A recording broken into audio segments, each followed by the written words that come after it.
for the tin shot. My name is Adjani. I'm the creator of Dreaming Whilst Black, and I'm also a filmmaker. I guess my journey would start in like high school. So I remember when I was like 14, something like that, my mom bought me a digital camera. It was like this 4-megapixel camera. And you could record, you could play back the videos backwards. So my cousin and I, we used to make these karate movies where we'd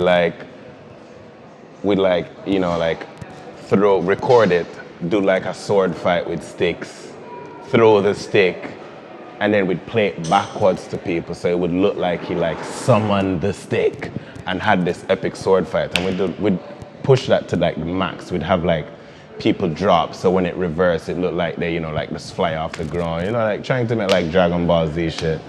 But yeah, obviously career day come and you forget that. And yeah, I kind of did architecture. So I did a degree, was working, and it was when my cousin came, he was visiting from London over the summer, and he was a filmmaker as well.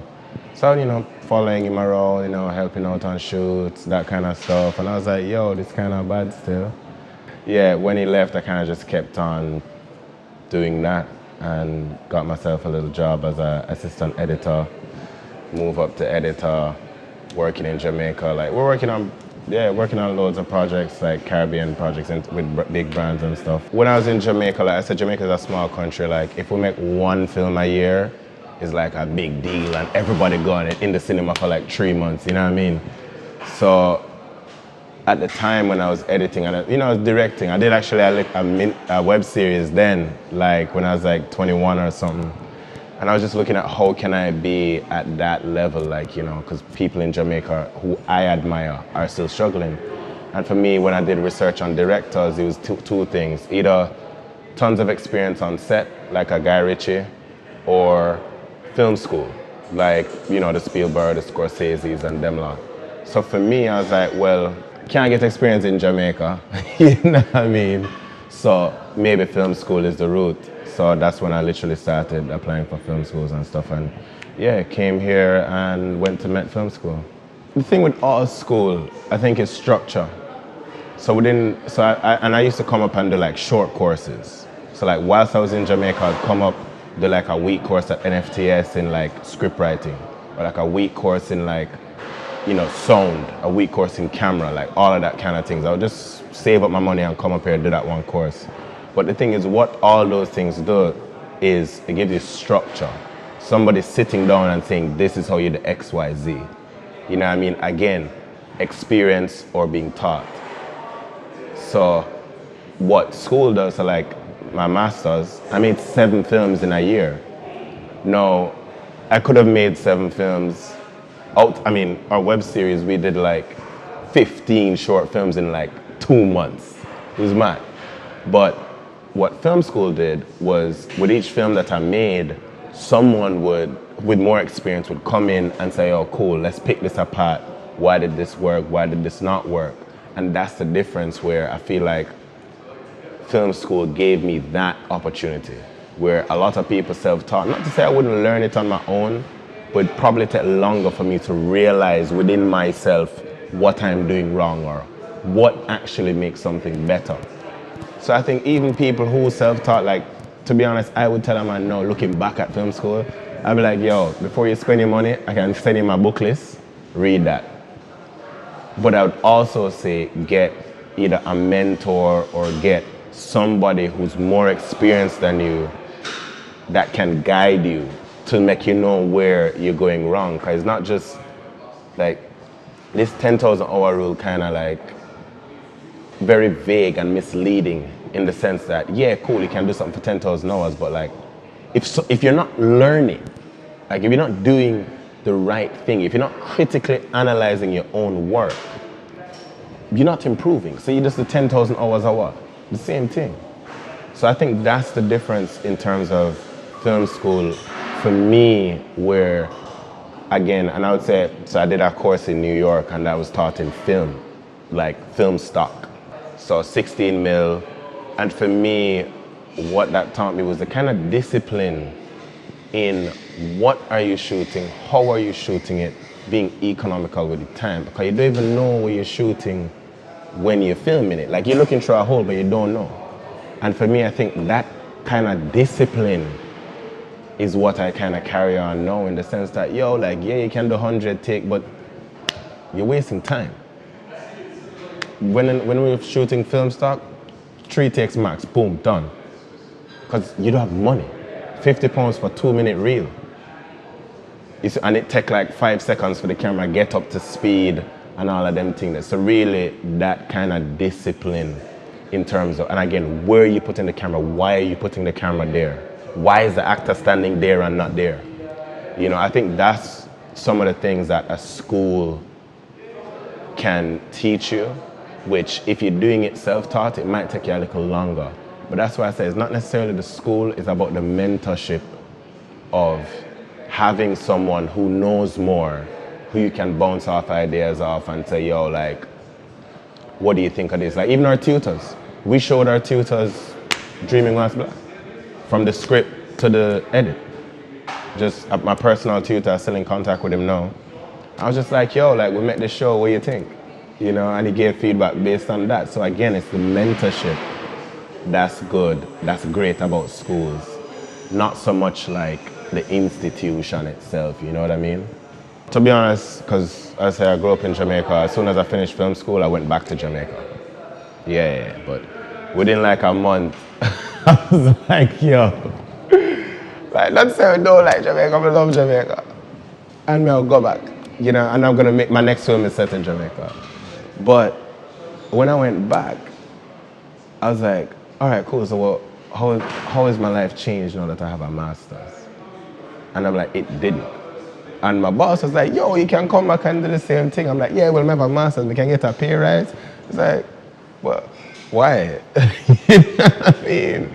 So it was just like, shit. I was like, yo, but I did this master's and I thought I'd be closer to, you know, directing stuff. And I wasn't. You know what I mean? Because at the end of the day, it's experience. So, boom, I just said, fuck it, let me come back to England, get this experience in directing so I can go back and, you know, start direct some big things.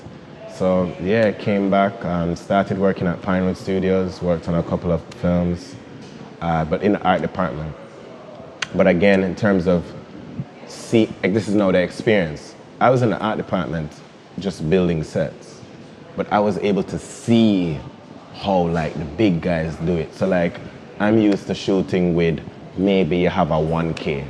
2K are the biggest light on my set. I'm looking at gaffers walking around with 5Ks, just leaving it on the ground as if it's nothing. Like, remember we work on like Huntsman, and there were at least 20, 10Ks just lining the castle. I was thinking, yo, like the kind of discipline and the kind of regiment that them man are shoot upon, I'm like, yo, this is what I want to say, like, I want to see how the big man them do, you know what I mean? But yeah, again, it's weird, like, I was doing that for like 2 years, but within that time, I'm looking at my friends now who just doing them independent thing. Kobe just dropped a bad film, gone all over the world. Thomason dropped like 2 films. Me I see man I drop short, Sebastian dropped just a couple. And I look at me and say, Jano, like, again, my CV looks good. We can put beer things on it, we can put Star Wars, all kind of madness on it. But what am I doing as a director? So left Pinewood, kind of, you know, again, back on the independent hustle, trying to get one-off jobs here, you know, film this, that, there. But in the meantime, I was mainly like writing. So I was writing a feature film. But again, in thinking of economy and career, what's the next best step, you know? And for me, I was thinking, well, a feature take about 3 years to make. Sometimes, between writing, shooting, editing, if you're doing it independent, you know. And I remember a guy in Cannes, because his father's son was in Cannes, and a guy said, I don't know why you guys make short films, man. Like, it takes the same amount of time to make a feature. To be fair, his father's son took me a year. Dreaming Whilst Black is feature length. It took me 2 years. So I could have either had 2 shorts or 9. You see what I mean? Just by the scales of economy, like it works out the same. So, you know, I was like, yo, let me do a web series. Cool, it's like what we can do, and web series fast. Master of None come out. Cool. Aziz is an Indian actor in New York. Master of None is about an Indian actor in New York. I'm a black director in London. How about you make a show about a black director in London? Not easy, right? Just write that shit. And again, like, as I said, these are things that I learned in school. My tutor said to me, if you and Scorsese make a film set in a council flat, you can actually make the same film. In theory, you can make the same film. But if you don't make an epic, like a war epic, then you reveal yourself because you don't have the resources. It will look budget, you don't have the extras. So he's like, if you know what you have and make with what you have, don't bother expose yourself. So I was like, cool, if I make a film about a black director in London, I'm basically gonna be going to locations that either me or my friends go. So I have access to those locations. So I was like, yo, we can make something that looks super high quality without going to places to expose that we're not on money. You know what I mean? And the one episode where we did need like people is the one time where you just pull out that favor, yo, every man come. So like, it's again, the opening scene, I think it's 35 extras in the opening sequence. It was just like, yo, every man come this one day, boom, shoot that scene. But again, we shot that in a studio in our school. So the studio was free. Equipment was free from the school. So yeah, so like Dreaming Whilst Black looks big and it looked like big production, but it is what we had. And yes, this is where I'll acknowledge that we have access to things that other people don't have access to. And that's partially film school again. So like, as I said, the studio which we use, I went to school, they'll give me the studio for like a small fee, you know what I mean? Or having friends from film school. So again, connections, the connections that you make. Oh yeah, cool, now I know certain people who I wouldn't know before. So now I can get a penthouse suite that overlooks the Lords. Not because of like we're a big budget I will spend like how much thousand, which is probably like 2,500 a day. But I just know a guy who knows a guy who was like, yo, yeah, me rate Adjani, yeah, make Adjani come up and shoot the thing.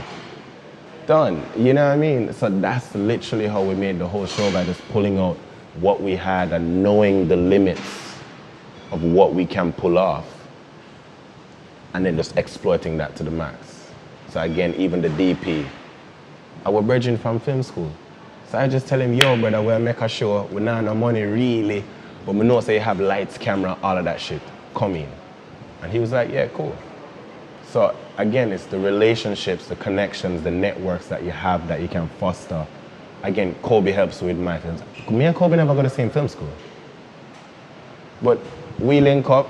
He's like, yo, yeah, you cool, me cool, boom. Him help me with my film, I help him with his film. Like, we read each other's scripts.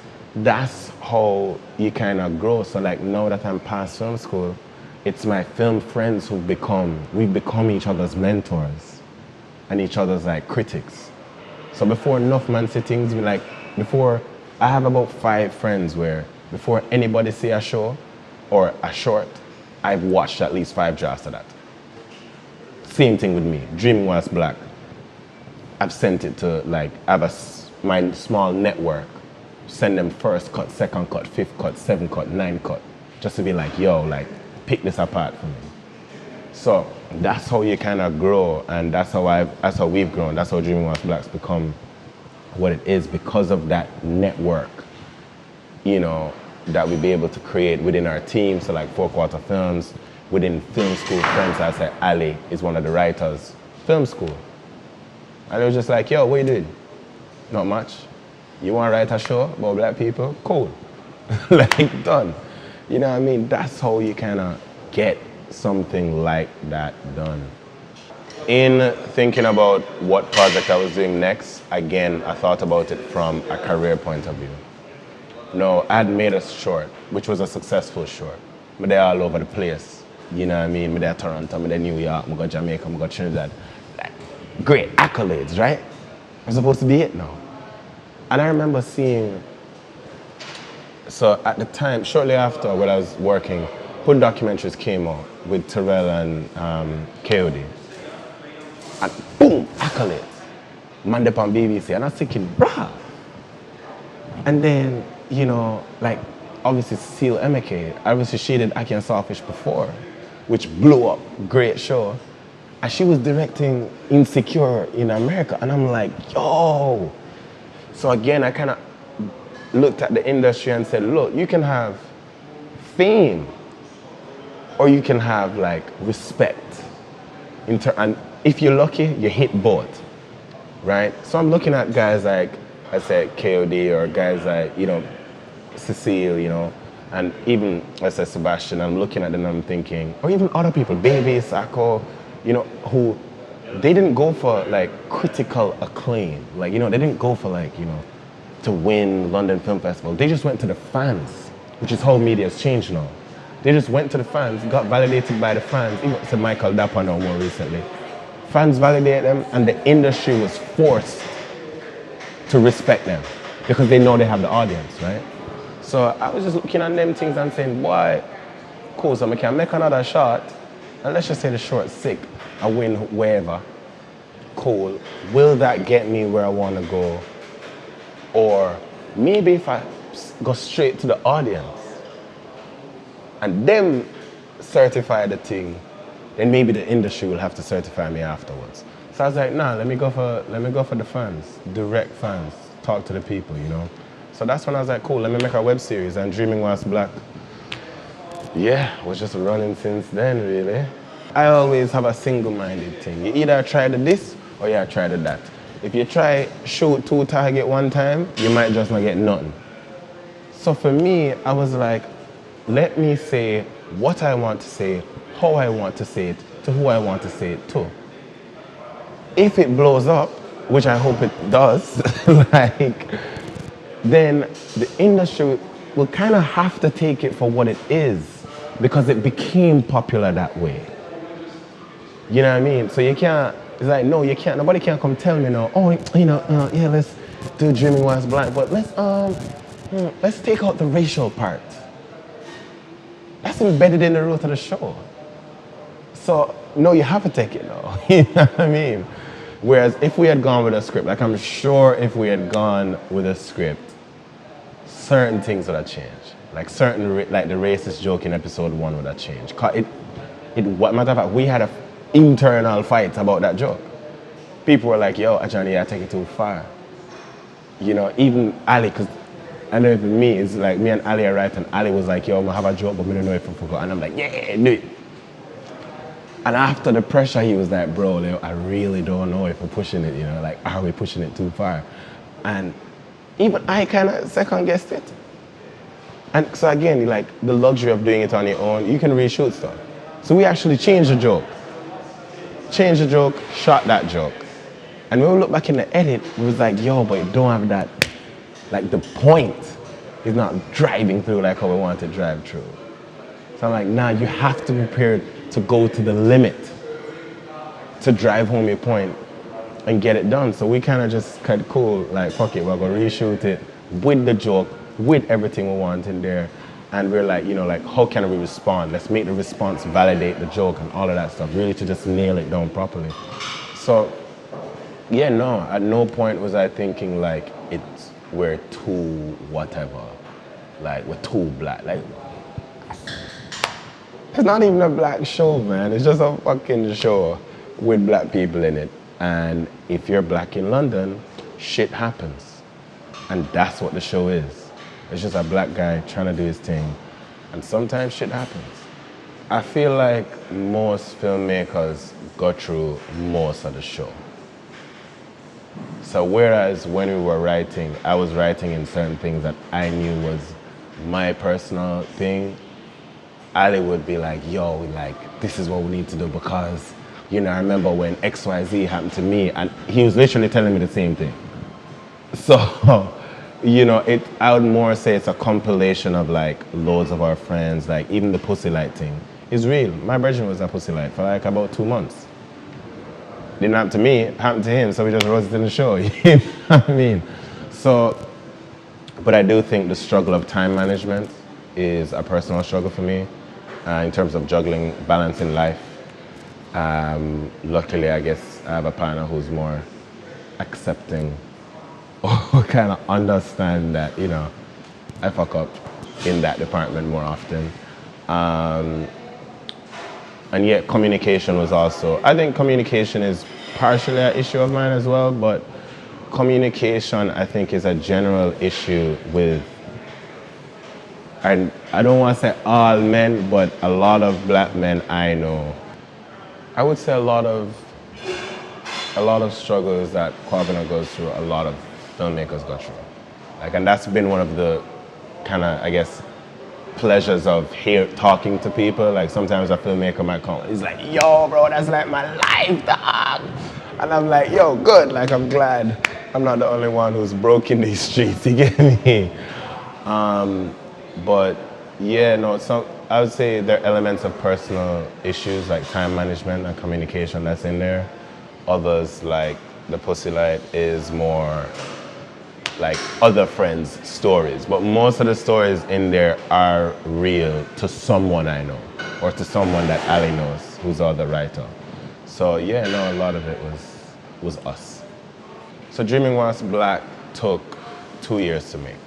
We thought it was like, initially we were like, yeah man, 3 months, we just shot it out there. It's like, nah. But it's like they have a triangle. My tutor, again, kind of told us about this triangle. So it's like good, one is good, cheap, quick, and you can never have 3 things. So if it's good, it can only be cheap or quick. And if it's cheap, it's not quick. And if it's quick, it's not cheap. We don't have money. So we had to be good and cheap, which means we'd have to take a lot of time. Which worked out in our favor because again, we took probably like 6 months to write the scripts, but we took, because of budget, we took like a year to shoot. We were shooting like 1 weekend a month. So every month we just try to get 1 episode, you know?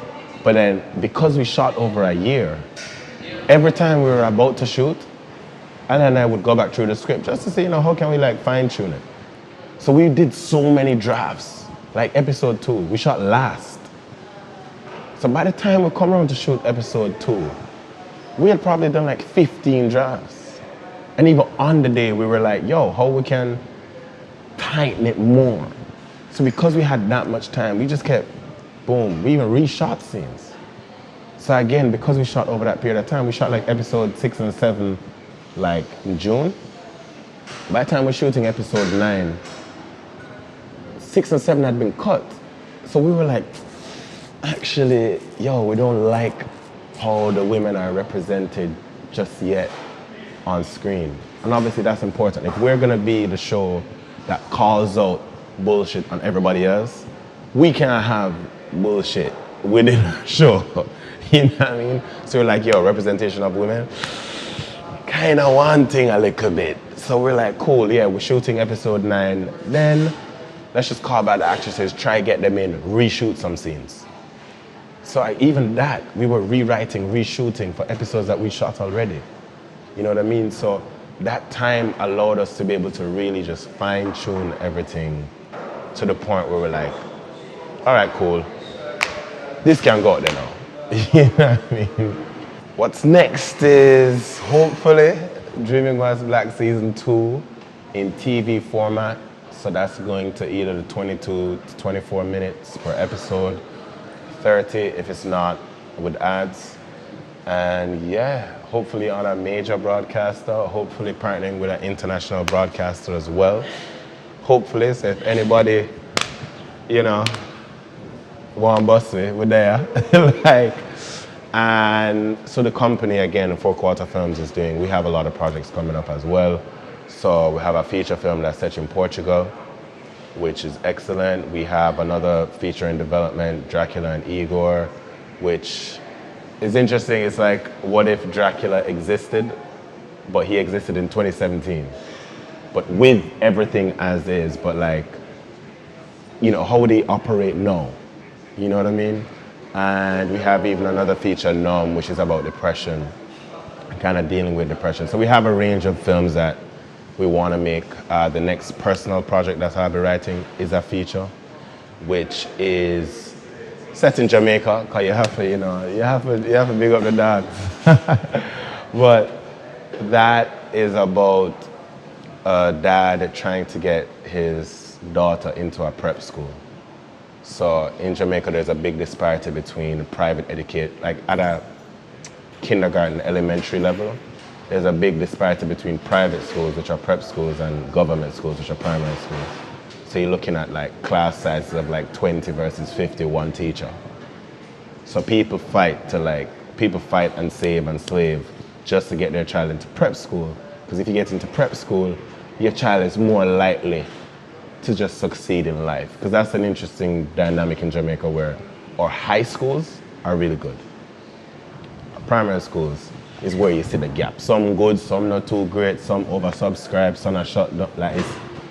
Yeah, that's where our issue is. So my next feature, which I'm writing, is kind of tackling that struggle of many hardworking Jamaicans who are fighting to give their child that chance that they themselves didn't have. So that's my next project. So yeah, we have loads of things.